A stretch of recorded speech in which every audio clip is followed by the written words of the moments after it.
The moment the empath stops caring, the final stage of spiritual awakening. Carl Jung, there's a specific moment that happens to certain people, and when it does, everyone around them feels it like a sudden drop in temperature. It's not dramatic.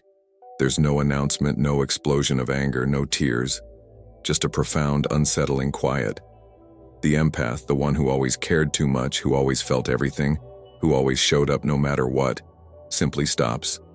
Not in a broken way, not in a defeated way, in a way that's almost terrifying in its completeness.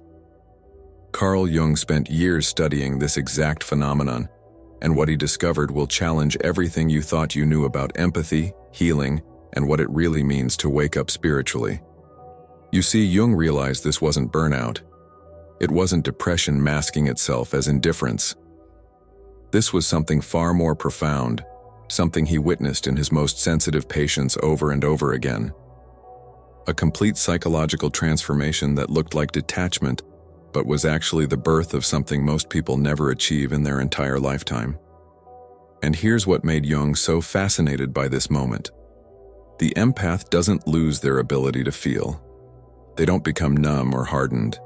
They simply stop letting other people's chaos dictate their inner world. They become selectively conscious in a way that makes everyone uncomfortable, because the person who used to absorb everyone's pain now has boundaries made of steel wrapped in silk. Before this moment arrives, there's always a pattern. Always. Jung documented it meticulously. The empath lives their entire life as an emotional translator for everyone else's suffering. They walk into a room and instantly feel the unspoken tension between two people who are smiling. They sense their mother's disappointment before she speaks a word. They carry their partner's anxiety like a second heartbeat in their chest. Family gatherings leave them hollow because they've spent hours managing everyone's triggers, smoothing over conflicts that have nothing to do with them, holding space for people who never once asked how they were doing. And society celebrates this. Oh, you're so understanding. You're such a good listener. You're so mature. What a gift you have. But Jung saw through this cultural lie. He understood that this wasn't a gift being honored. It was a gift being exploited. These empaths were functioning as unpaid therapists, emotional shock absorbers, human shields protecting everyone else from the consequences of their own unresolved pain. And the cruelest part? The empaths believed this was their purpose. They thought their sensitivity obligated them to suffer. They wore their exhaustion like a badge of spiritual advancement. But Jung knew something the empaths hadn't realized yet. Deep in their unconscious, a record was being kept. Every manipulation, every betrayal disguised as need, every time someone took their kindness and mistook it for weakness. The psyche was building a case file, gathering evidence, waiting for the right moment to present it to consciousness. And when that moment finally came, when the empath could no longer deny what they'd known all along, everything changed. Have you ever felt this? That moment when you suddenly saw someone clearly for the first time and realized you'd been lying to yourself about who they really were. Jung called empaths the wounded healers of their social systems, but he meant something very specific by this. These weren't people who had healed their wounds and then helped others. These were people who were actively bleeding while bandaging everyone else. They had learned from childhood that their value came from how much they could give, how much they could tolerate, how much pain they could absorb without complaint. Every family has roles, and the empath always got cast as the mediator, the peacekeeper, the one who understands. Think about how this programming happens. A child feels everything intensely. They cry when they see another child hurt. They sense when their parents are fighting even through closed doors. They know something's wrong before anyone says a word. And instead of being taught how to protect this sensitivity, how to create boundaries around this gift, they're taught to use it in service of others. Stop crying and help your sister feel better. Don't be so sensitive. Be the bigger person. Your brother didn't mean it. You know how your mother gets. Just apologize so we can have peace. Every single time they suppress their own needs to manage someone else's emotions, they receive praise. Every single time they absorb someone's anger to prevent conflict, they're told they're wise beyond their years. This creates a devastating pattern. The empath learns that love equals sacrifice. that caring means suffering, that their own feelings are less important than everyone else's comfort. They become masters at reading people, at predicting reactions, at knowing exactly what to say to de-escalate any situation. But this mastery comes at a cost most people never see. Jung observed something remarkable in his clinical work. These empaths could describe in perfect detail the psychological patterns of everyone in their life. They knew which words would trigger their father's rage. They understood the exact sequence their mother used to induce guilt. They could predict when a friend would manufacture a crisis to regain attention. They had mapped every manipulation, every game, every unspoken rule in their relationships with the precision of a cartographer. But here's what made Jung's observation so profound. Despite having this knowledge, they never used it defensively. They just kept giving, kept absorbing, kept hoping that their love would somehow be enough to heal people who had no intention of healing themselves. This created what Jung identified as a dangerous split in consciousness. On the surface, the empath appeared functional, even thriving in their role. But underneath, something was accumulating. Not the hot anger that explodes and releases, the cold anger that crystallizes into clarity, the kind of anger that doesn't destroy, it transforms. And Jung recognized this transformation as essential, necessary, inevitable. Because you cannot grow spiritually while betraying yourself. You cannot become whole while fragmenting yourself to fit everyone else's needs. The empaths were about to learn the hardest and most liberating lesson of their lives. The breaking point never comes from accumulated small disappointments. Jung was very clear about this. It comes from one profound betrayal that forces the empath to see a truth they've been avoiding. Usually, it's the person they loved most. The one they protected, defended, sacrificed for without question. The partner they managed emotionally for years who cheats. The parent they shielded and excused who speaks cruelly about them behind their back. The friend they carried through every crisis who lies in a way that reveals how little the empath ever really mattered. What makes these betrayals so devastating isn't just the act itself. It's the empath's sudden recognition that they saw it coming. Their intuition had been screaming warnings for months, maybe years, but they silenced it. They chose to believe in someone's potential rather than accept their reality. They betrayed their own inner knowing to maintain a fantasy about who this person could become, if only the empath loved them enough, gave enough, understood enough. And in that moment of recognition, the empath realizes something that shatters them completely. They didn't just get betrayed by someone else, they betrayed themselves. Jung called this the withdrawal of projections, and he considered it one of the most painful and necessary processes in psychological development. The empath had been projecting their own capacity for love, loyalty, and growth onto people who didn't possess these qualities. They had been seeing not who people were, but who the empath needed them to be so their suffering would have meaning. When those projections finally collapse, when the empath can no longer maintain the illusion, something inside them doesn't break. It crystallizes. The tears stop. The explaining stops. The desperate hope that kept them tethered to dysfunction simply evaporates. And in its place comes something that terrifies everyone who witnesses it. Clarity. Cold, precise, unshakable clarity. The empath sees the entire pattern now. Not just this one betrayal, but the 1,000 small betrayals that led to it. Every time they ignored their boundaries. Every time they accepted less than they deserved. Every time they made themselves smaller so someone else could feel bigger. Every time they swallowed their truth to keep false peace. This is the moment Jung identified as the beginning of true spiritual awakening. Not the Instagram version of awakening with its crystals and affirmations. The real thing. The kind that strips away every comfortable lie you've been telling yourself. The kind that forces you to look at your own complicity in your suffering. The kind that demands you stop waiting for others to change and start honoring yourself with the fierce devotion you've been giving away to people who never valued it. The empath doesn't announce this transformation. They don't post about it or explain it. They simply become it. And the first thing they do is stop performing the emotional labor that's been keeping everyone else comfortable.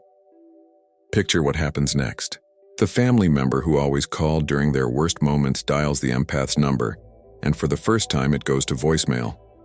Not because the empath is busy, because they chose not to answer. The friend who only reached out when they needed something sends a long text about their latest drama and receives a brief, polite response instead of the usual pages of comfort and advice. The partner who used the empath as an emotional crutch throws their familiar tantrum and discovers it no longer works. The empath doesn't engage, doesn't defend, doesn't explain, just maintains a boundary so firm it feels like hitting a wall where a door used to be. Jung observed that this shift causes immediate panic in the empath's social system, not because the empath becomes mean or vindictive, because their absence reveals how much dysfunction they'd been concealing. Family gatherings that seemed functional fall apart without the empath mediating every interaction. Friendships that appeared deep reveal themselves as completely one-sided. Work environments that ran smoothly descend into chaos without the empath's invisible labor holding everything together. The people who benefited from the empath's unconscious servitude suddenly realize what they've lost. But by then, the empath has moved beyond caring about their realization. This is where Jung's work becomes truly revolutionary. He understood that this indifference wasn't pathological, it was integrative.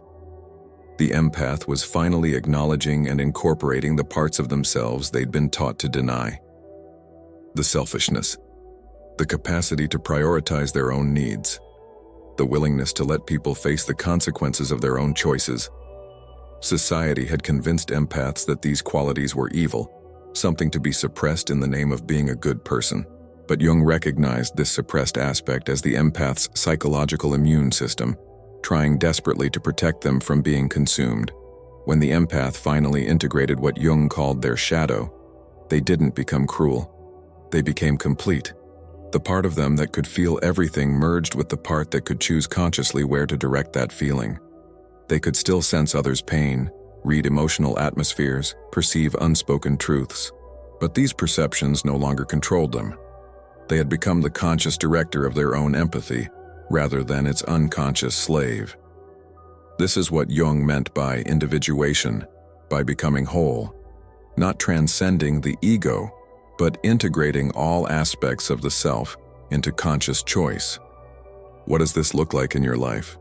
Have you started setting boundaries that once felt impossible? Have you stopped explaining yourself to people who were never really listening? Have you let relationships end that you used to fight desperately to save?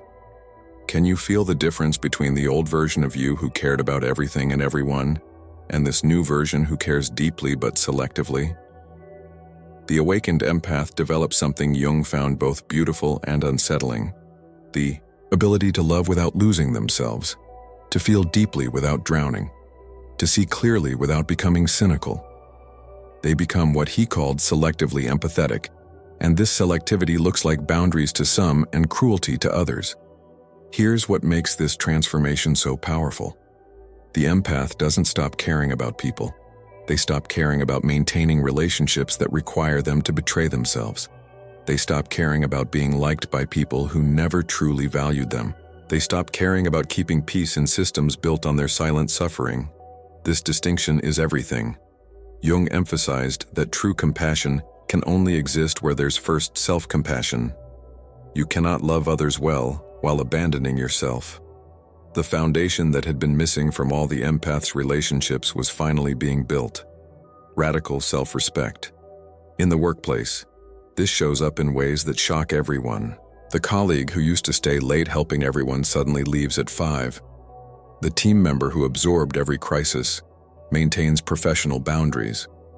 They complete excellent work, but no longer take responsibility for others' incompetence. They attend meetings but don't smooth over conflicts that aren't theirs to fix. Managers who relied on them doing 3 jobs discover someone who does exactly what they're paid for and nothing more.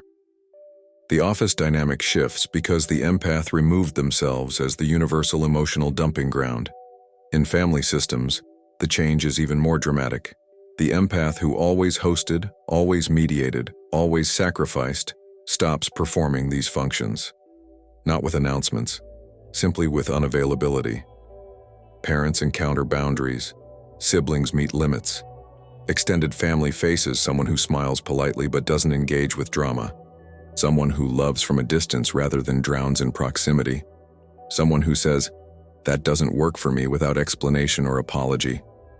The family often responds with shock. How could you be so selfish? What happened to you? You've changed. And the empath simply nods because yes, they have changed. They finally stopped setting themselves on fire to keep others warm. But the most profound transformation happens in romantic relationships. Partners who relied on the empath's endless forgiveness suddenly face accountability. Behaviors tolerated for years become deal breakers. The empath stops explaining why certain things hurt. They simply remove themselves from situations that violate their peace. Some partners rise to meet this new version. They recognize they'd been taking advantage of someone extraordinary and choose to become worthy of that person. These relationships transform from parent-child dynamics into partnerships between two sovereign adults, choosing each other consciously. Other partners can't adapt. They miss the version of the empath who absorbed their dysfunction and asked for nothing. When old manipulation tactics fail, they often leave, searching for a new empath to exploit. And here's the remarkable part. The awakened empath lets them go without the usual devastation. They recognize the departure as protection rather than loss. This is what Jung meant by psychological maturity. Not the absence of feeling, but the wisdom to know which feelings deserve your energy and which ones are trying to pull you back into patterns that nearly destroyed you. The awakened empath's presence becomes a filter. Their energy automatically repels dysfunction and attracts authenticity. Manipulators feel exposed around them without a word being spoken. Energy vampires sense they can't feed and move to easier targets. Meanwhile, genuine people feel safe for the first time, recognizing someone who sees them clearly without judgment. Jung documented something fascinating about these awakened empaths. They developed abilities that made them nearly impossible to manipulate. They could identify narcissists within minutes. They recognized love bombing, future faking, and gaslighting before these tactics could take root. They sensed inauthenticity instinctively and simply didn't engage. Their integrated consciousness functioned as an early warning system, protecting them automatically. But here's what disturbed Jung most. They chose not to weaponize this knowledge. Think about the power these empaths held. They possessed intimate understanding of everyone's vulnerabilities, fears, weaknesses. They could have destroyed the people who hurt them with surgical precision. They knew exactly which words would devastate their betrayers. They understood precisely how to exploit every wound they'd witnessed. Yet they didn't. Not because they were afraid or weak, because they genuinely had no interest in revenge. They simply removed toxic people from their lives and moved forward. This restraint came from something deeper than moral superiority. It came from complete disinterest in the old game. Jung called this the empath's mirror effect. Their mere presence made inauthentic people uncomfortable, not through confrontation or judgment, through embodied truth. When you've integrated your shadow, when you've stopped lying to yourself, you automatically reflect back others' self-deception. Manipulators feel exposed. Players recognize someone who sees through their performance. People who live in denial become agitated around someone who lives in truth. Not because the empath says anything, because their energy doesn't participate in collective illusions anymore. Meanwhile, people committed to growth feel drawn to the awakened empath, not in the old codependent way, where the wounded sought someone to fix them. In a new way, where the genuinely curious recognized someone who'd walked through fire and emerged transformed. The empath's social circle rebuilt itself completely. Old relationships that couldn't evolve fell away. New connections formed based on reciprocity, respect, mutual growth. Every relationship became a conscious choice rather than an unconscious obligation. This is where Jung's concept of individuation reaches its fullest expression. The empath had moved through unconscious empathy, through betrayal and breaking, through shadow integration, and emerged as a sovereign individual, someone who no longer reacted to others' emotional demands, but responded from integrated wholeness, someone who could feel everything but chose consciously what deserved their energy.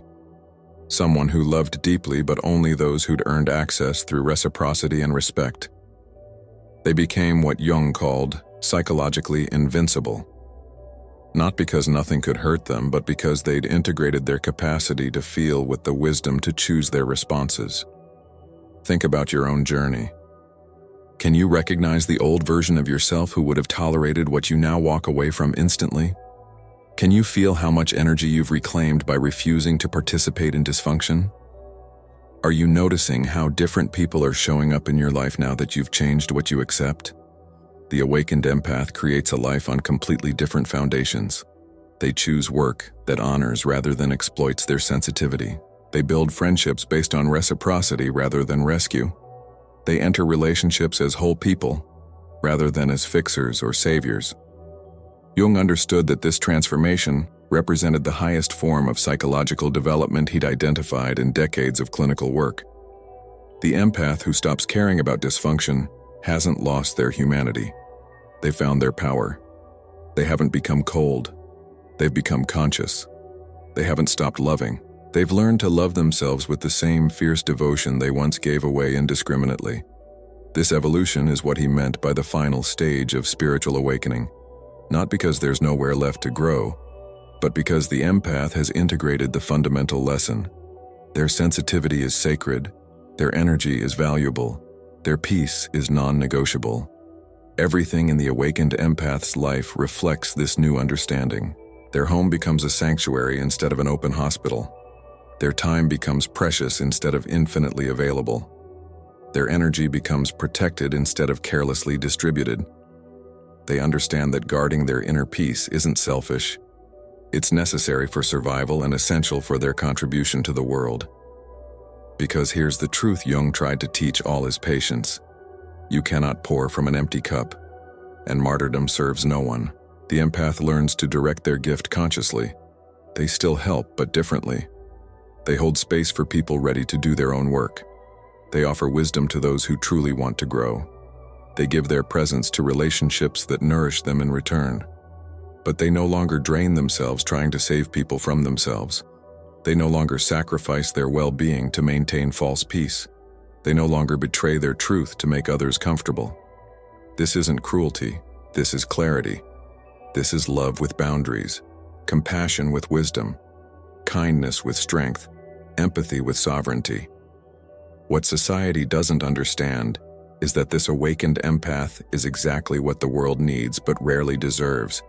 Someone who can feel deeply without losing themselves. Someone who can love powerfully without enabling dysfunction. Someone who can see clearly without becoming cynical. They are living proof that sensitivity doesn't require suffering, that empathy doesn't demand self-abandonment, that caring for yourself isn't the opposite of caring for others. It's the prerequisite. Jung witnessed this transformation in enough people to recognize it as a natural stage of psychological development for empaths. Not everyone reaches it. Many empaths stay trapped in unconscious servitude their entire lives, believing their exhaustion proves their goodness. But those who break through, who finally integrate their shadow and claim their sovereignty, become something rare and powerful.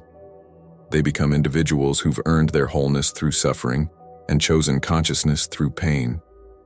They become proof that the gift of empathy reaches its highest expression not in endless giving, but in conscious choosing. This is why the moment the empath stops caring about maintaining everyone else's comfort and starts caring about cultivating their own peace, isn't a loss. It's a victory, not over others, but over the conditioning that taught them their worth came from how much they could sacrifice, how much they could tolerate, how much they could endure without breaking. If you've recognized yourself in this journey, if you've felt this transformation happening in your own life, you're not alone. You're not broken. You're not becoming cold or selfish, you're becoming whole. You're finally learning to honor the gift you've been giving away to people who never valued it.